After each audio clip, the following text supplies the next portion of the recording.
meron kang BDO American Express cashback, then you might wanna hear this. So, on my previous mini vlog, di ba meron akong parang about sa grocery, and kapag wave kasi ako ng monthly fee, meron kasi yung 250 pesos na monthly fee. So, pinapa-wave ko yon lagi, tinatawag ko pag lumabas na yung SOA, itatawag mo siya. Then, you have to spend a minimum of 1,000 pesos para hindi na nila i-charge sa'yo yung 250 pesos. And then, may isang nag-comment dito, hindi ko na maalala yung video na yon, pero nag-comment siya na, bakit hindi mo na lang siya ipa-annual fee para hindi tawag ng tawag? Dahil curious tayo, tinanong na natin na magpapa-wave tayo ng monthly fee.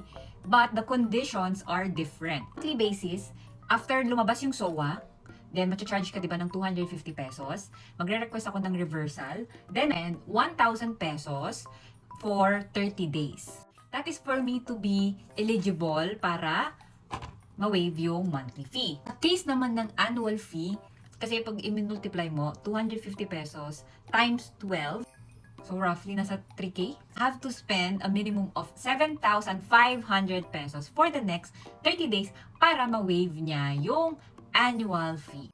So yun, if tingin nyo mas magiging convenient sa inyo, then go ahead, fee mo na yan. It's just that me, I prefer the monthly kasi I do my groceries sa Amex and also in my other cards. Hate ko talaga, ayokong i-spend everything on one card. Hindi ko siya marireach ng ganun. Unless I have something to buy na medyo mataas.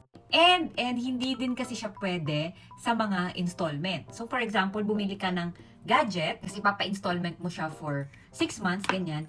Tapos worth 8,000, let's say 8,000 siya.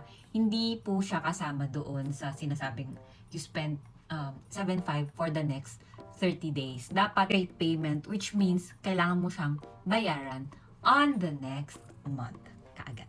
Okay, I hope this helps. Thanks for watching.